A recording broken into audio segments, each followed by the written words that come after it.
adlaw mga kahigalaan, karungtak na ang atong pagaisgutan ang katapusang 7 ka hampak, usa ka pahimangno sa pag-andam.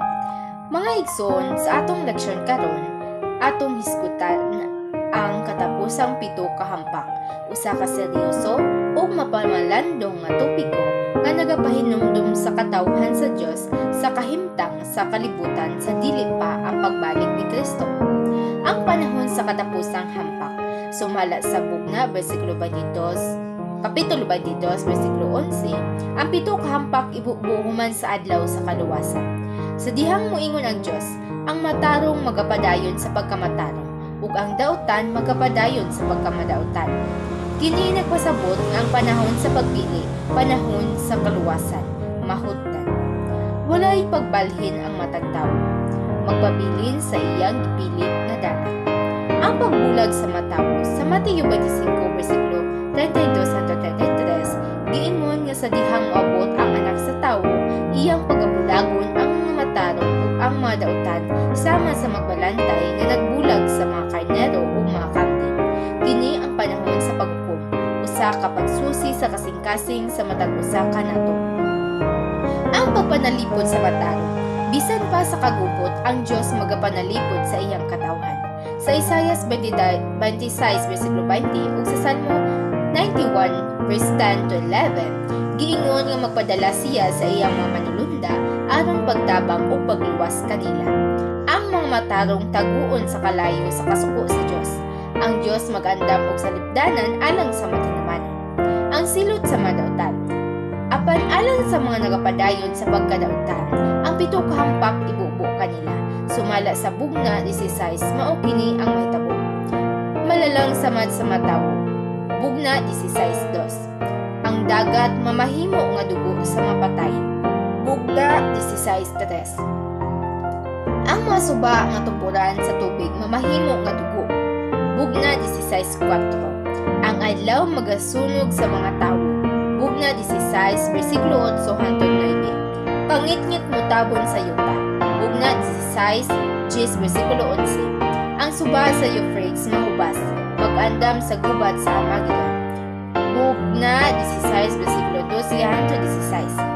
Ang pagtapos sa tanang butang, yutanon ug ang pagsugod sa langit ng harian. Bugna 16 bersikulo 17-21. Kini nga mga hitabo simbolo sa katapusang hustisya sa Dios. Dili kini aron silutan lang apan aron ipakita nga ang Dios matarong nga ang kasalanan adunay katapusan. Ang atong katungdanan karon, mga igsoon, wala pa man nato makita kini nga mga hampak. Apan gipahinumduman kita sa ikaduhang Pedro bersikulo 3, kapitulo 3 bersikulo 14, magmapugi, walay buling o walay ikasaway. Ug sa bugna 16 bersikulo 15 gingon, hulahan ang nagabantay ug nagalaba sa iyang panapton. Kini nagpasabot nga ang atong kaluwasan karon pa lang atong pangandaman. Ang pagpabilin nga matinumanon sa Dios matag adlaw, ang pag-ampo, ang pagtuon sa pulong ug ang pagpakita sa gugma sa uban. Mao kini ang tinuod nga pag-andam sa adlaw sa Ginoo.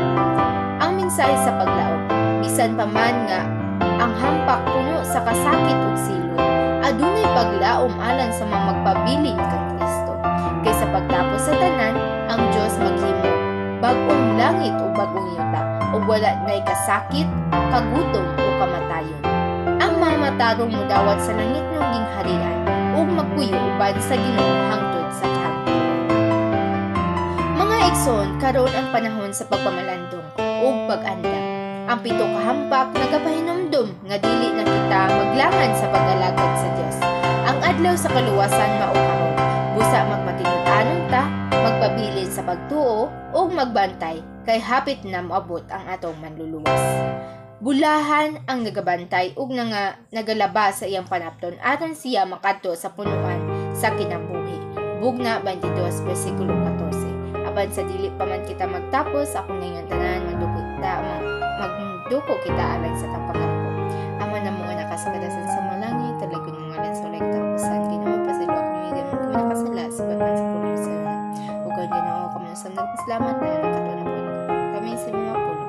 Hinaut Ginoo nga kami pagaubanan nga dili kami